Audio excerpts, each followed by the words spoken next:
मित्रांनो, देवी माता लक्ष्मी सांगतात की प्रत्येक स्त्रीने घरातील या 5 गोष्टी कधीही इतरांना देऊ नयेत। या वस्तू कोणालाही दान केल्यास भयंकर गरिबी येते। आज आम्ही तुम्हाला देवी लक्ष्मीची एक प्राचीन कथा सांगणार आहोत।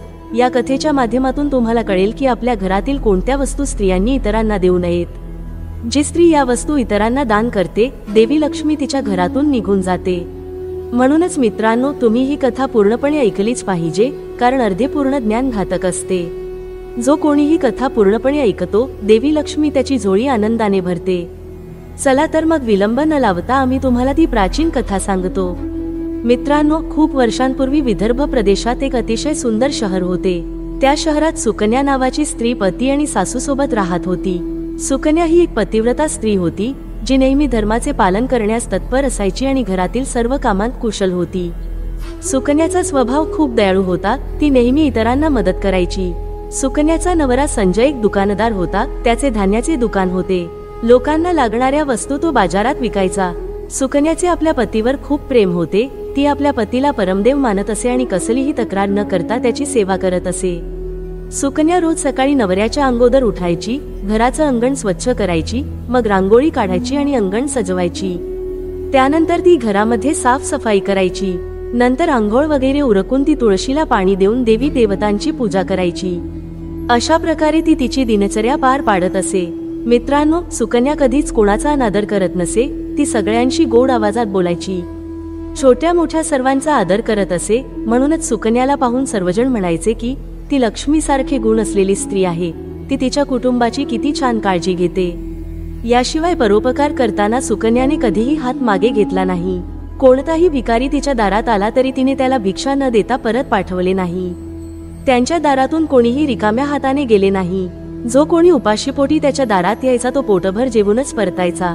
त्यामुळेच त्यांच्या दारात आलेले सर्व भिकारी अत्यंत आनंदित झाले आणि त्यांना आशीर्वाद देऊन परतले। एवढेच नाही तर सुकन्याने तिच्या शेजाऱ्यांनाही मदत केली। तिच्या शेजारी राहणाऱ्या सर्व गरीब आणि दुःखी लोकांना ती रोज अन्न द्यायची। सुकन्या शेजाऱ्यांना हव्या त्या गोष्टी विचार न करता द्यायची। त्यामुळे सुकन्याच्या शेजाऱ्यांनीही तिचा फार आदर केला। ते म्हणायचे, अरे, ही सुकन्या खरंच महान देवी आहे। आई अन्नपूर्णाने स्वतः सुकन्याच्या रूपात जन्म घेतला आहे।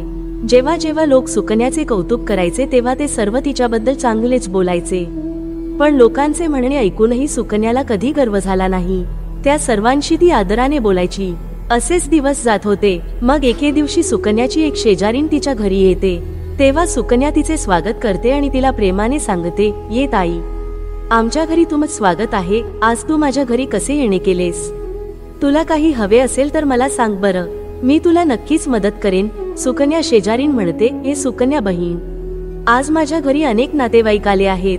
मी त्यांच्यासाठी जेवण बनवत आहे, म्हणूनच मी तुमच्याकडे पोळ्या बनवायचे तवा, बेलन आणि कोळपाट मागायला आले आहे। काही वेळासाठी मला बेलन आणि तवा दिल्यास खूप मोठा उपकार होईल। माझं काम पूर्ण झाल्यावर मी ते तुम्हाला परत करीन। सुकन्या म्हणते, अहो ताई, यात काय मोठी गोष्ट आहे? सध्या मला कोळपाट बेलनाची गरज नाही, म्हणूनच तुम्ही माझे कोळपाट बेलन आणि तवा घेऊन जाऊ शकता। थांबा, मी आताच तुमच्यासाठी आणते। मग सुकन्या स्वयंपाकघरात जाते आणि स्वयंपाकघरातून बेलन आणि कोळपाट आणते आणि त्या शेजारणीला देते। तेव्हा शेजारीण म्हणते, ताई, तुमचे खूप खूप उपकार आहेत। आज तुम्ही माझे काम केले। माझ्या पाहुण्यांना जेवण दिल्यावर मी तुमचा कोळपाट लवकरच परत करीन। तेव्हा सुकन्या म्हणते, हो ताई, काळजी करण्याची गरज नाही। तुमचे काम पूर्ण झाल्यावर तुम्ही ते मला परत करा। मग शेजारीण सुकन्याचे कोळपाट बेलन आणि तवा घेऊन ती निघून जाते। काही वेळाने दुसरी बाई सुकन्याच्या घरी येते। तेव्हा सुकन्या तिचेही प्रेमाने स्वागत करते आणि विचारते, या ताई साहेब, आज अचानक कस येणे केल? यात या, सांगा आज कस काय माझ्याकडे येण केल? अजिबात संकोच करू नका आणि मला सांगा, तुमचे काही माझ्याकडे काही काम आहे का? तेव्हा ती स्त्री म्हणते, अहो ताई, माझ्या घरात खूपच कचरा झाला आहे। तसेच माझ्या मुलाने आजच सकाळी माझा झाडू मोडला आहे आणि आता माझ्याकडे माझे घर स्वच्छ करण्यासाठी काहीही नाही। म्हणूनच मी तुमच्याकडे झाडू मागायला आले आहे। तुम्हाला काही अडचण नसेल तर कृपया मला तुमचा झाडू द्या। मी माझे घर स्वच्छ करून झाडू तुम्हाला परत करीन। सुकन्या विचार न करता म्हणते, अहो ताई साहेब, तो फक्त झाडूच आहे, त्यात काय अडचण असू शकते? तुम्ही थांबा, मी आता तुम्हाला माझ्या घरचा झाडू आणून देते। असे म्हणत सुकन्या घरात जाते आणि झाडू आणते आणि त्या महिलेला देते। मग ती महिला सुकन्याच्या घरातून झाडू घेऊन निघते। मग काही वेळाने अजून एक स्त्री सुकन्याच्या घरी येते, तेव्हा सुकन्या तिचे सुद्धा मोठ्या प्रेमाने स्वागत करते. सुकन्या म्हणते, अहो ताई, या की आतमध्ये. बोला, काय चाललंय तुमच? आज माझ्या घरी कसे काय येण केले? बर असू द्या, तुम्हाला जर काही हवे असेल तर ते तुम्ही मन मोकळेपणाने सांगा, मी तुम्हाला मदत करण्याचा नक्कीच प्रयत्न करेन. तेव्हा ती स्त्री म्हणते, हे सुकन्या बहीण, खरंच तुम्ही खूप दयाळू आहात. मी तुमच्याबद्दल खूप ऐकले आहे आणि तुम्ही प्रत्येकालाच मदत करत राहतात, म्हणूनच मी तुमच्याकडे थोडी मदत मागण्यासाठी आले आहे. तेव्हा सुकन्या म्हणते, अहो ताई, अजिबात संकोच करू नका. तुम्हाला जे हवे ते मागा. जर ते तुम्हाला देऊ शकत असेल तर मी नकार देणार नाही. मी तुम्हाची नक्कीच मदत करेन. तेव्हा ती स्त्री म्हणते, हे सुकन्या ताई, आज माझ्या मुलीला पाहायला मुलगा येत आहेत, म्हणून मी चिंतेत आहे. माझ्याकडे तिला घालण्यासाठी दागिने, नवीन शालू नाही. मग मी माझ्या मुलीला काय देऊ? आमच्याकडे घालायला चांगले कपडेही नाहीत, म्हणून कृपया मला तुमचे काही दागिने आणि कपडे फक्त एका दिवसासाठी द्या. मुलगा पाहून निघून गेल्यावर मी तुमचे दागिने आणि कपडे परत करीन. त्या शेजारणीचे म्हणणे ऐकून सुकन्या म्हणाली, ठीक आहे ताई, तुम्ही काळजी करू नका. तुमची मुलगी माझ्या लहान बहिणीसारखी आहे. मी तुमची नक्कीच मदत करेन. थांबा, मी आता तुम्हाला माझे दागिने आणि साडी देते, जे परिधान केल्याने तुमची मुलगी राजकुमारी सारखी दिसेल. मग सुकन्या आपल्या खोलीत जाते व दागिने आणि एक सुंदर साडी आणते आणि त्या शेजारणीला देते.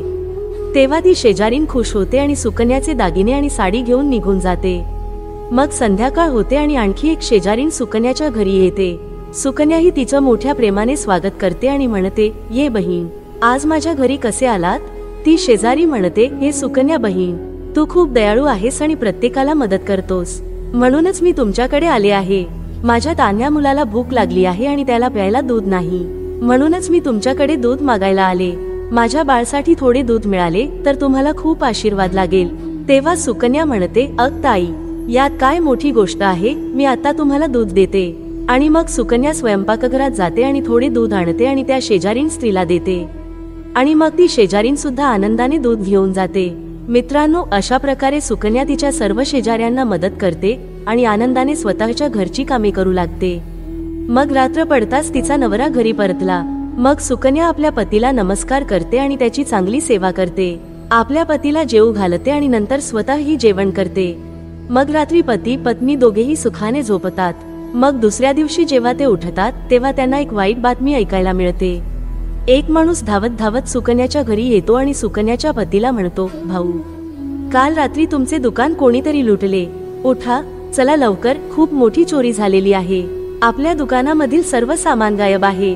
त्याच वेळी सुकन्याचा नवरा अचानक घाबरतो आणि त्याच्या दुकानाकडे धाव घेतो आणि पाहतो की कोणीतरी त्याचा सर्व माल लुटला आहे.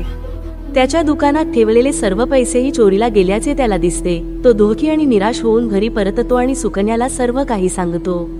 हे ऐकून सुकन्या खूप दुःखी झाली. सुकन्या म्हणाली, अहो, काळजी करू नका.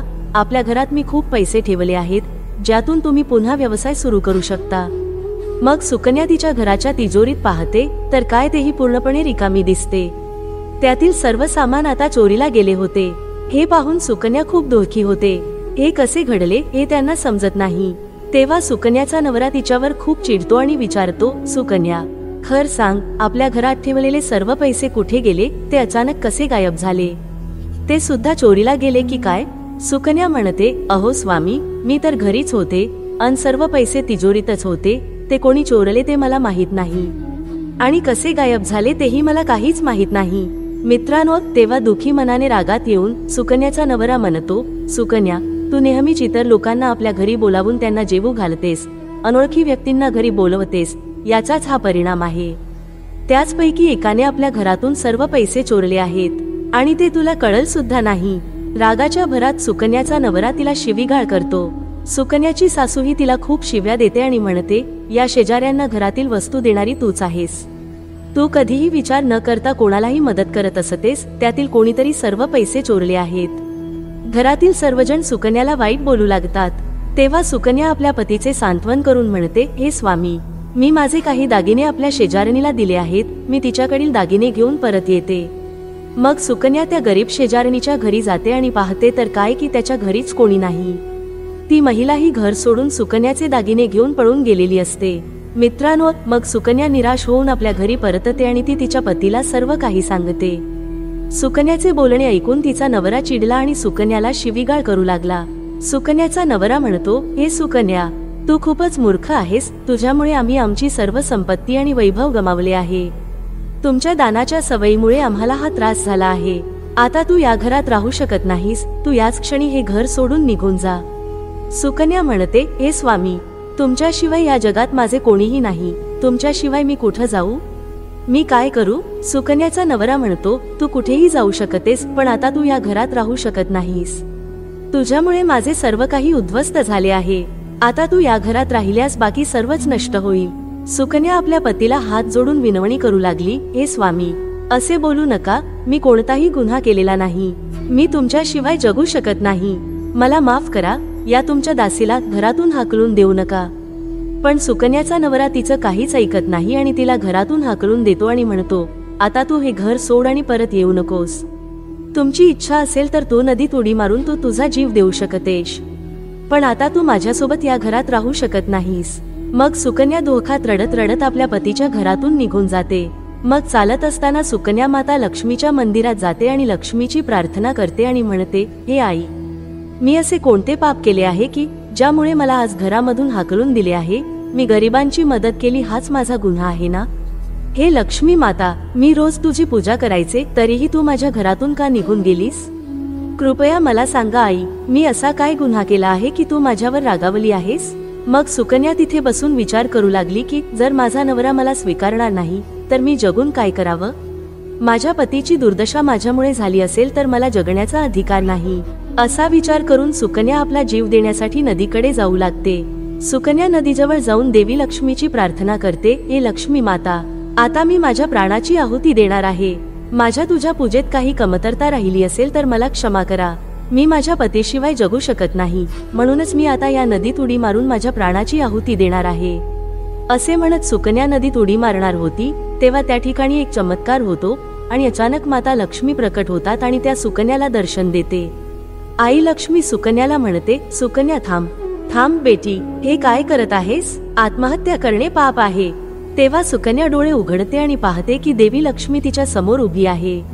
मा लक्ष्मीला पाहून सुकन्याला खूप आनंद होतो आणि मा लक्ष्मीला पुन्हा पुन्हा नमस्कार करताना ती म्हणते, हे मा लक्ष्मी, मला क्षमा करा, मी खूप मोठं पाप करणार होते.